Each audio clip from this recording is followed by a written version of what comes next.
Welcome back to the Geo and Joel podcast. Today we're very delighted to talk to Councilmember Carlos Menchaca, who represents District 38 in the New York City Council and is running for mayor of New York. Councilmember Menchaca, thank you so much for joining us. Thanks for having me today. So we're just going to go right into your policy proposals. Doing research, you have a very comprehensive, progressive ethic, I'd say. And you often talk about the need for participatory government. How would you get New Yorkers to engage with the city government as mayor? For example, I know you promote participatory budgeting councils, but these councils often attract people who have a lot of time to spend and who are already pretty involved in local politics. How do you bring the average New Yorker into the fold? Well, thanks again for opening up on this note. I think what is driving me right now for joining this mayoral race is really a calling to do just that, to bring more people into government. Our voting rates are so low in the city of New York, and we're about to transition into a brand new government. Majority of the new city council will be fresh folks that have never held office before and are going to be bringing in a lot of energy from average New Yorkers into government. And so, as the only council member running, I think I have not just the experience, but I have the ability to connect everyday New Yorkers. And so, the way that I want to talk to you about it is what has been happening in District 38, in Sunset Park and Red Hook. The community that lives here are public housing residents, immigrants, working families. These are the New Yorkers that for so long have been asking for responses from agencies, city agencies. And what I think is really powerful is getting families, folks that you're talking about, that say, and I think you described them as people who don't have time, aren't going to engage. But when I'm thinking about the people who are engaging in Sunset Park, these are immigrants. They have 2 or 3 jobs. They bring their kids to the meetings. They see the value of the transformation in the capital budget for resources in their school because they care about education. Transforming how the parks look because they care about open space, because it's sometimes the only place that they can go out and enjoy fresh air, or the streets, and bringing countdown clocks because there are a lot of seniors in the neighborhood. And so what I'm trying to tell you here is that people actually do want to engage when they're given the opportunity and are given the education and engagement that they deserve. There are people walking the streets of Sunset Park and Red Hook who understand and are talking directly to the Department of Transportation about projects in the future. They understand how the capital budget works. They understand what it costs to bring a new light to a street. They understand it because they've been brought in. They've been respected. And the other piece to this is really understanding that there's a language access issue with this government. The de Blasio administration has done little to break the to break away from engaging in only English. And so what we've done in Sunset Park are transformational things. Like we are translating everything that we do in this process into Chinese, into Arabic, into Spanish, and we're bringing information to families that don't speak English at home. All those things are things that are engaging, and that's what this next government needs to do if we're going to come out of the most terrible pandemic, economic crush, and the people who have stayed in this city are essential workers who don't speak English at home, who have risked their life, who are many of them undocumented. They're delivering our food. They're domestic workers. They're day laborers, and COVID has impacted them at greater numbers than anyone else.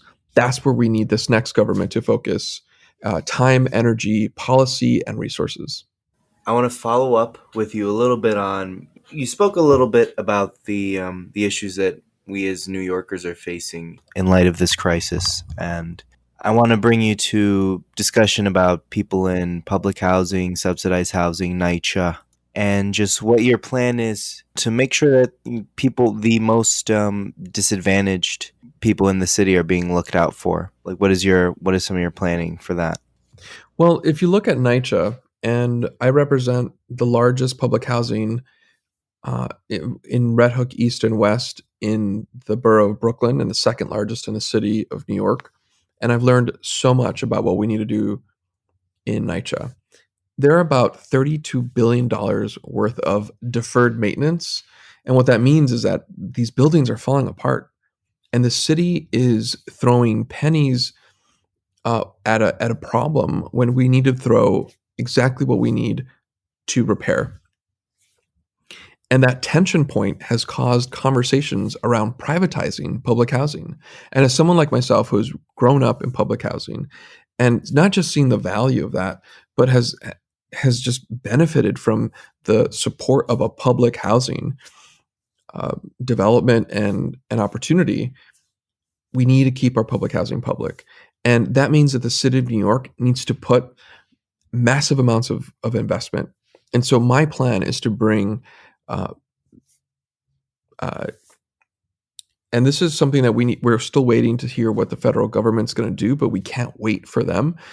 I want to bring to the tune of $20 billion plus of capital investment for our houses. And in Red Hook, we've just initiated, and we're in the middle of a reconstruction project that has brought federal funds because they were damaged by Sandy. And so a federal FEMA project has been initiated, and essentially all that does is take care of the outside, the skin of the buildings, to protect them from a future weather event. But nothing has gone in to reconstruct the inside of the buildings. There are still mold issues. Pipes go down. There are electricity issues, and the federal government hasn't done anything.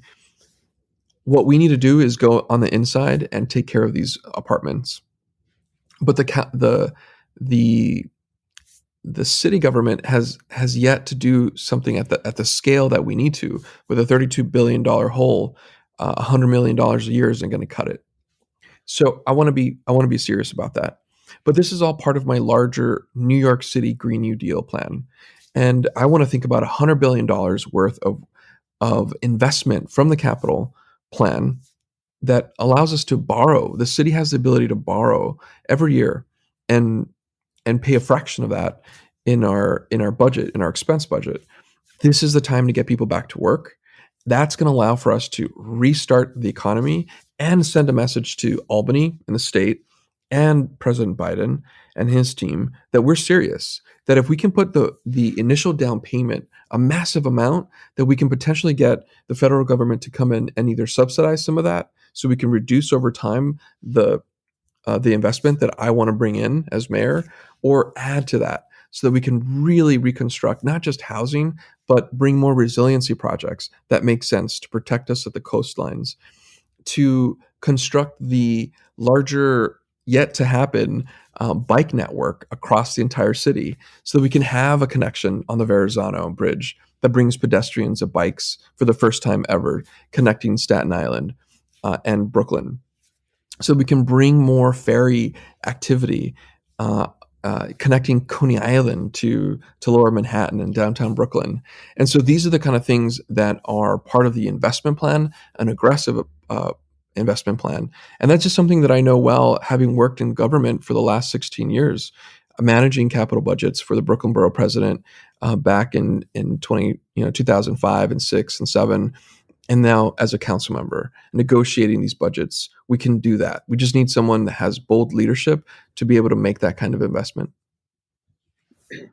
Yeah, and a lot of in doing my research, I noticed that a lot of your policy centers around reasserting the sovereignty of the city and kind of putting the economic and political power back into the hands of the people who make the city. And one of the ideas I found most interesting was your proposal for a public bank. So I'd like you to kind of expand on how that would work and how New York can be a pioneer in in creating a public bank for its citizens, especially for the working poor? The public bank is one of the most exciting things I think that can happen here at a time when we need it.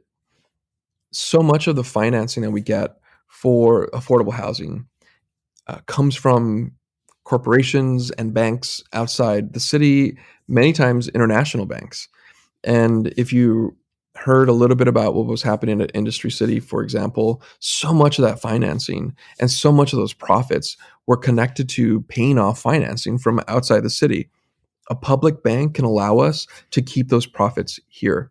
A public bank can allow for an affordable housing project to borrow money from a New York City public bank and pay off that loan to the people of New York. It can allow for us to lend at lower rates to small businesses, MWBEs. That's the kind of transformation and rethinking and confronting this international capital market and this international banking system that just doesn't work for us. Right now, we're in the middle of negotiations on an affordable housing project in Sunset Park. We're in the middle of a ULURP, a Uniform Land Use Review procedure, and they're looking for a rezoning. They want to build all this housing. And when we're looking at the financing, because they're sharing some of their financing pieces, so much of it is brought in from investors outside the city. If we had a public bank, if I was mayor, I would say, okay, what's the gap that you have so we can deepen affordability for these units because they're scaring the neighbors because the market rate apartments, which are going to be many, are going to have an impact. What can we do to lower it? The city of New York right now has no financing plan to bring in resources for that project. And in an MIH world that we live in right now, we could only get so much affordability. And so to your earlier question, all that can change if the city actually invests to bring in 100% affordable housing projects with public financing that comes from a public bank for the public good. And these are radical ideas because so much of what the leadership has shown us is that we need the private sector to build us out of our problem, when in fact it's the private sector that has caused these issues for communities, displacing residents, working families, when we can actually have policy that can transform this whole, that can transform how we invest. And I think now is the time that we can use public funds for the public good. Yeah, I just have a brief follow up on that. I mean, it strikes me as a great idea to keep money in the city, and also, I guess, to borrow from the Federal Reserve at lower interest rates to invest in affordable housing. Why hasn't there been the political will to do this so far? That's a really good question. I believe that when I think, let me say it like this. It really matters who you elect. Elections matter. And as an elected official, I bring folks around me that can confront some of my ideas and bring ways of experimenting in things like a Green New Deal. So I'm just thinking about the people who I bring around me are helpful in shaping and managing the vision that I bring as a council member. As mayor, you saw very quickly de Blasio bring in folks like Alicia Glenn, who came in from private financing world, and she constructed the plan. He allowed her to kind of build a different kind of approach to building affordable housing, and it was very much a private driven plan. It matters. And so that's not where I will be seeking ideas and implementation. And so this is why we need to elect someone that's going to step away from what has been the case in New York, where we rely too much on the private sector, and begin to codify a whole new procedure around public financing, a public bank, and really demanding more from our capital budget that the city can invest in, and that'll keep things more public and keep the profits here in the city of New York. So it's just about who you surround yourself with.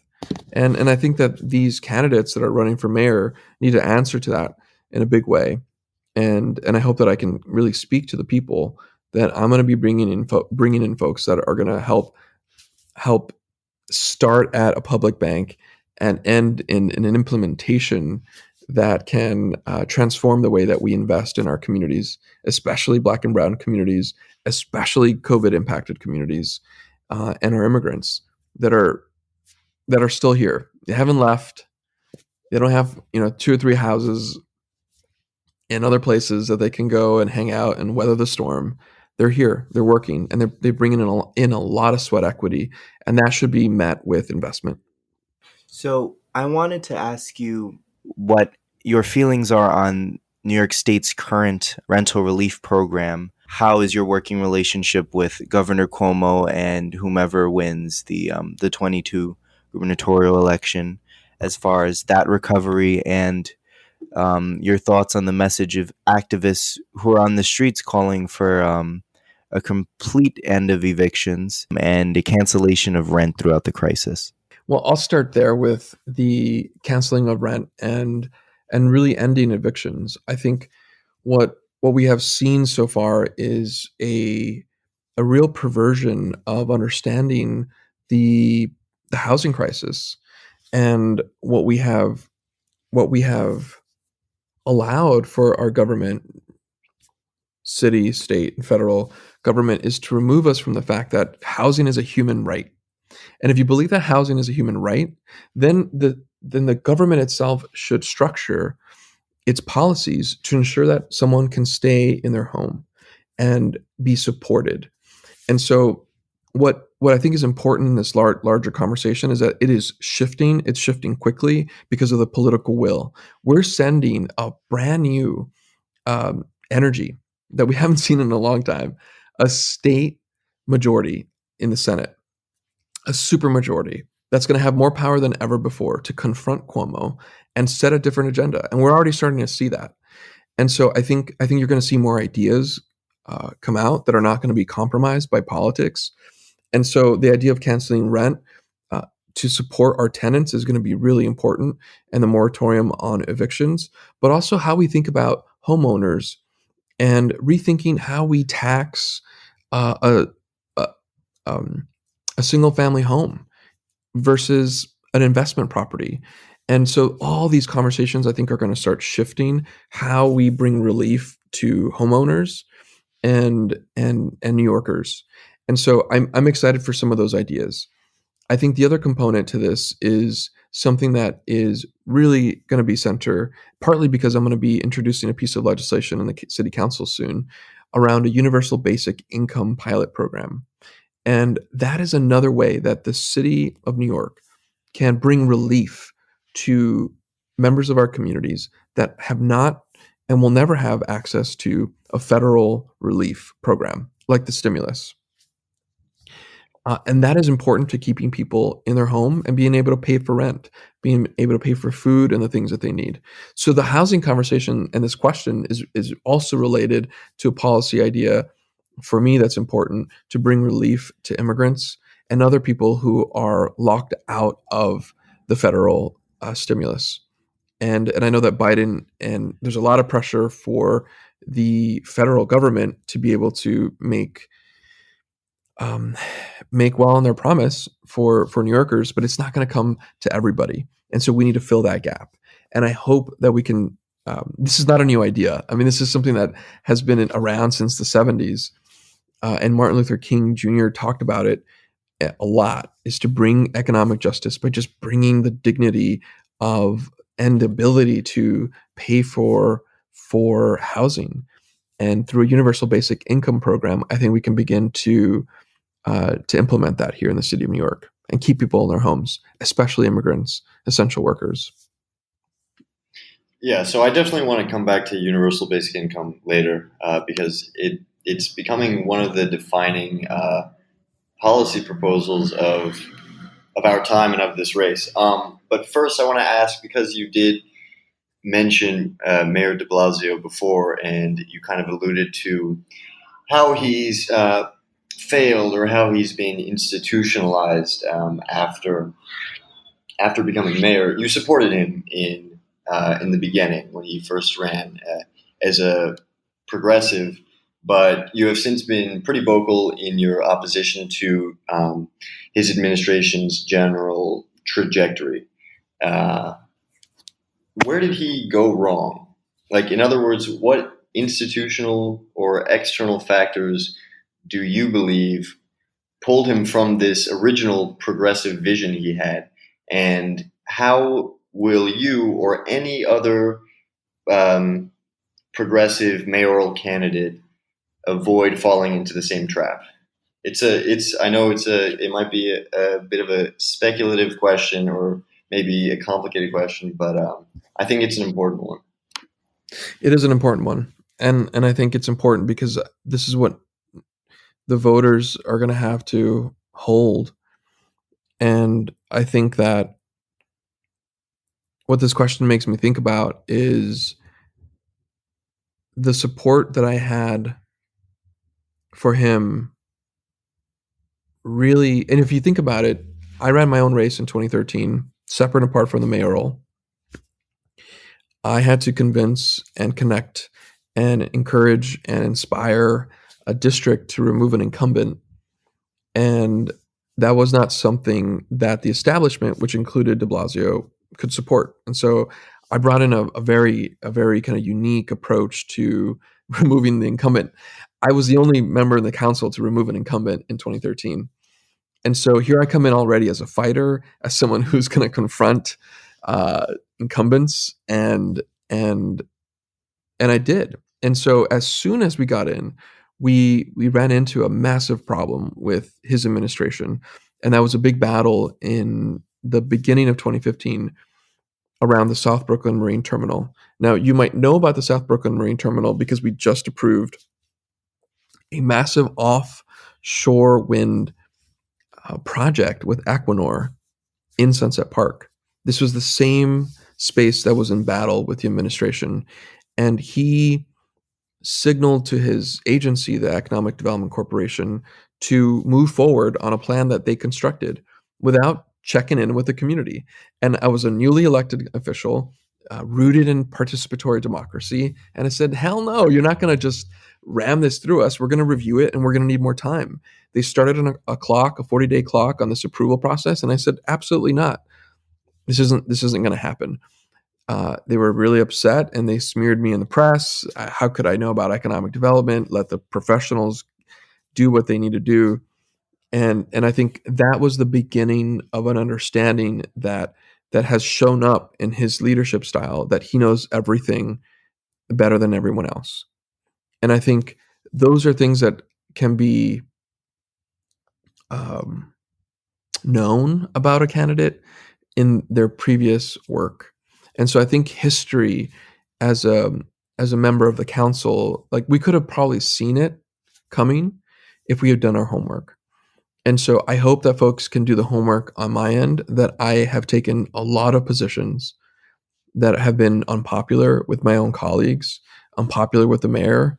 And it's all because I'm doing my job as a representative to support the people who I represent. And I think those things show up. And I think there's been a lot of moments where the council has just gone the wrong direction. We're building 4 new jails in the city of New York at the tune of $9 billion when we can't even put that much money into NYCHA. We haven't closed Rikers. We haven't removed dollars from the PD to reallocate to communities that are in need. And these are all things that people are approving that are running for office. And so people need to do their homework, because when those moments happen and they're difficult and people are counting on quote unquote loyalty, that means nothing to a community that is getting screwed and not being represented. And all you have to do is do the homework. And so I have sided with community, and my track record and my votes are the thing that speaks to that. So I think that's to your last part of the question.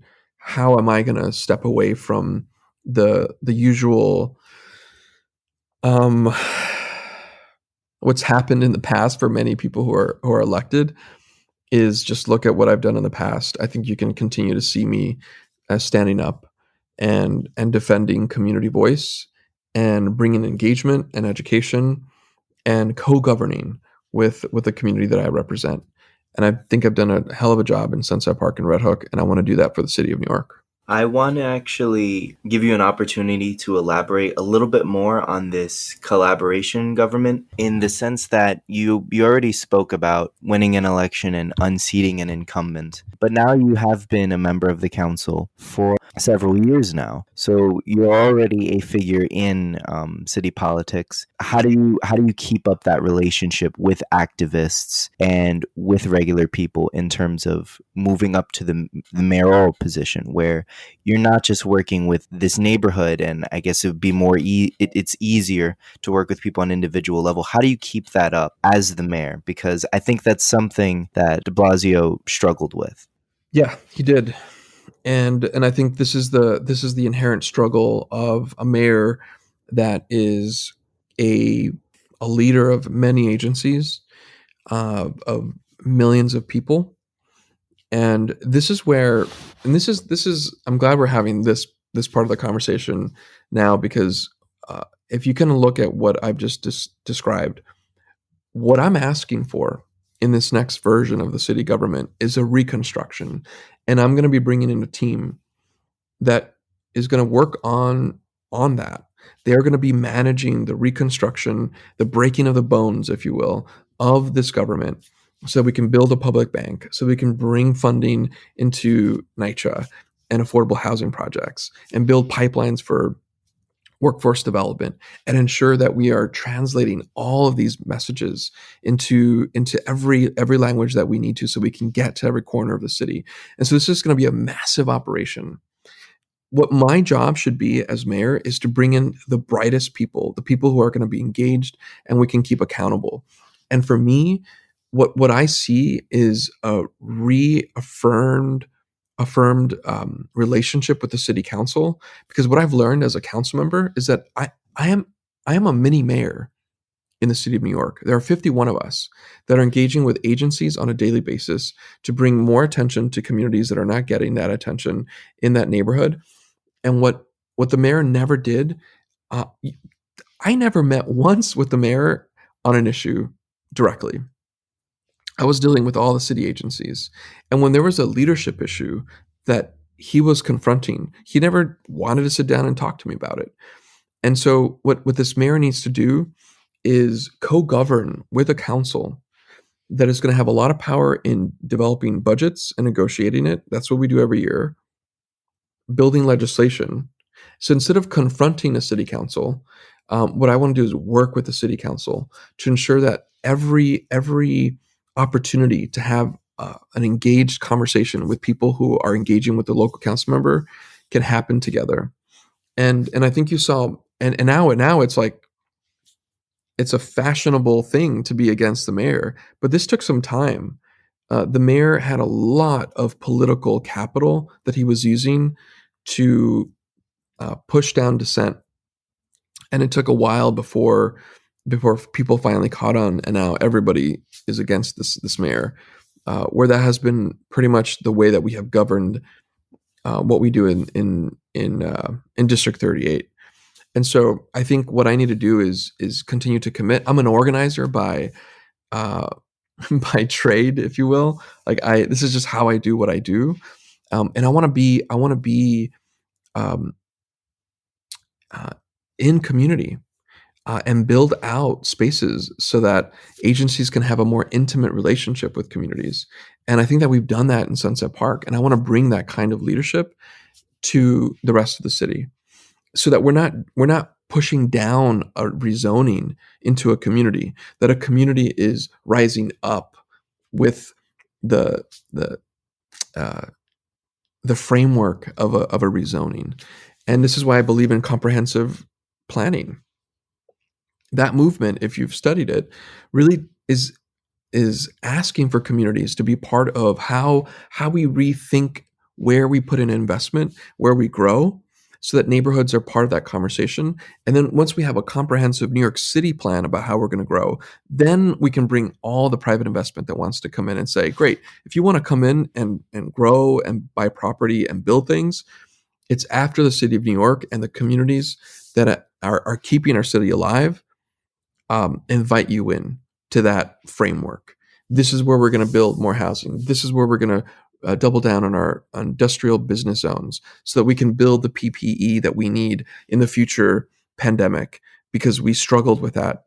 And thank goodness we didn't transform waterfronts into more Williamsburgs where we had luxury housing. We lost all of that industrial space. And so that's going to require a mayor like myself who enjoys like just going through the city, riding on a bike, on public transportation. That's the kind of mayor we need to just be on the ground, to smell, to taste, to see the city as it continues to confront this economy, the remnants of whatever the pandemic is going to leave us, and the incredible pain that we're going to be in for a while as we reconstruct. As I see the investment hit with the Green New Deal in New York City, where we are putting people to work. And so I want to spend a lot of my time outside of City Hall, on the streets, talking to people as the team that I bring in, reconstruct, and manage the transition. So I want to revisit guaranteed income, which you touched on before. It's a very interesting and important and era-defining policy proposal. Obviously, the coronavirus pandemic has incurred enormous costs on our city, but it's also laid bare the need for aggressive, progressive action like UBI, not just in the city, but around the country. First, could you share some of the details of the guaranteed income bill that you proposed in the city council? And then could you kind of speak to how we keep a balanced budget while pursuing a progressive agenda that requires a lot of capital? So I think that the best way to describe this legislative proposal, is I want to put some framework, but I want the power of a public hearing to allow for experts to come in and give us information. This is a more of a participatory process than me telling you that I have the answer for how to build a universal basic income, guaranteed income program. And I think that's the use of a public hearing. The framework that I want to offer or the framework that I want to give you today is, one, I think we need to focus this pilot in a way that looks at spaces where relief is not going. So I'm thinking about immigrants, for example. I think that we can test this out with a limited budget, with folks that are in real need. The second part of the framework is really understanding that what we need is not just a small injection, but something that can be livable, where we can actually bring stability into a family. So this has to be something that stabilizes a family, something that is going to people who are not currently able to access stimulus. And the third thing is in places where COVID has really impacted communities. And so those are the three driving principles that I want to offer, and then allow for experts in this public hearing to debate. And from that, I can finalize what the bill should look like. And that's the participatory process that I want to take on this bill. That's going to allow more people to engage rather than react to things that may be wrong. I want people to feel like they can actually shape this proposal. To your second question, we are at a pivotal point in how municipalities run their budgets. And what you saw in the mayor's budget that he just released last week, it's an austerity budget. It maintains a small injection to social services that we know are needed in our communities. It does not significantly decrease the budget of the police at all, something that New Yorkers are asking in big ways. Some more radical than others, but everybody wants a change. And it gives no massive increase in capital improvements. It's just like a regular capital, almost like if nothing was happening, capital budget without utilizing our power to borrow at the rates that we have. We are at the best rates of borrowing for capital and bonding than ever before. We could take advantage of that. This is different from the 70s when our our credit rating was low. We are in the best financial position to be able to borrow. And now that we have a Senate majority and a new empowered Congress and president, we can take this risk and do it as a first phase, as a courageous first step to show the state and the federal government that we mean business and that they should come in and support what we are laying out. And that's the kind of trust that I want to see from our in response to from our New Yorkers. New Yorkers need to see that kind of investment, and that's just not happening right now with this administration. And that's what I want to do. I want to really propose that. And the last thing I want to say about budgets is that I don't want to wait until 2022 when I'm mayor. This needs to happen now. And as a council member, I want to push and be aggressive so that we make these commitments in 6 months. And what we're going to see is a budget on the ballot.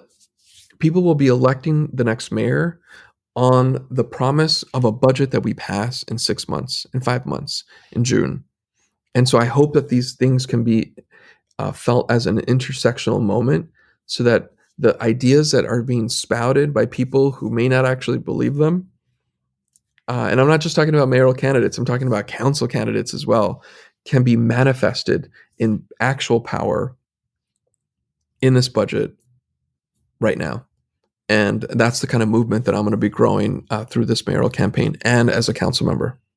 So you mentioning the budget is a great segue, I think, to first, I guess we can talk about the most recent budget from 2020 and then transition that into the movement for defunding the police and the reallocation of funds. You know, there's people speaking to the tune of police abolition. I know that you've supported demilitarization of the police. But I guess I wanted to talk about your no vote on the budget. I know there were two types of people that voted no. There were the ones who didn't want the police budget being touched at all, those being the Republican members of the council. And then there were those who said that this wasn't enough or this wasn't really getting the job done. I want to give you the chance, I guess, to elaborate on your thought process then and the things you want to get done going forward. One of the strongest forces that shaped the way that I thought about the budget was connecting to the youth in the community. So many young people saw the budget, the executive budget, and this is when the mayor completely removed SYEP, Summer Youth Employment Program, and other youth programs for the summer without removing anything from the NYPD. And what I heard very clearly and very strong was this idea and connection that the mayor was making on a budget move to how the young people thought about it. That more NYPD does not equal more public safety. That more officers, more cops don't equal more safety. And that was a pretty profound moment for me that allowed me to place a different approach to public safety. And what that did is it allowed me to understand public safety as what it actually is an investment in the public and in a neighborhood with the things that we need: food, housing, healthcare, And the pandemic gave us an even greater understanding of this massive gap in resources. And so many people don't have access to primary care physicians. So when we were saying, stay home, don't go to the emergency room, when some people are utilizing the emergency room as their only way of accessing healthcare, we saw the massive need of investment. And so for me, it was not just something personal, and integrated in how I understood from some of the most vulnerable people in the district. It became an understanding of the reason why now there's a movement that's nationwide. This is not just something that happened in New York City.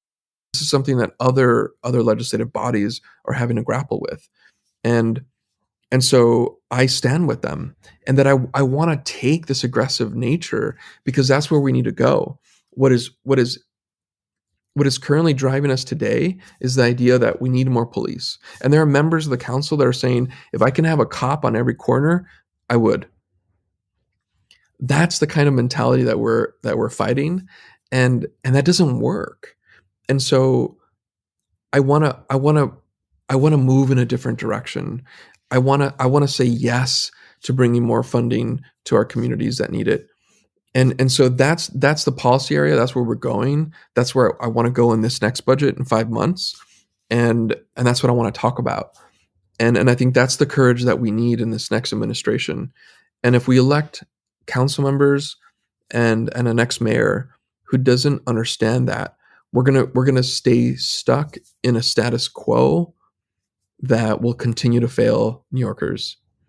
And right now, when you have artists leaving the city and workers who are dying because we just can't get to them, and hopefully that'll change with more a massive purchase of vaccine that Biden just said yes to. Hopefully that'll change, but that gap is something that we need to be held responsible for, the city of New York and the state of New York, and that's what I want to change. So I hope that folks can follow me on Twitter at @Menchaca, Instagram at Menchaca. I'll go to my website, carlos2021.com, and we're running a grassroots campaign that's going to require thousands of people to send $5, $10 to really build something that's going to be different and separated from the usual status quo fundraisers. And that means that people and everyday New Yorkers that are connected to the things that we just talked about can connect to this campaign. And so that's how we're going to win, by bringing everyday New Yorkers that want to see a shift and change in their ability to impact the future of the city. And so I'm looking forward to that.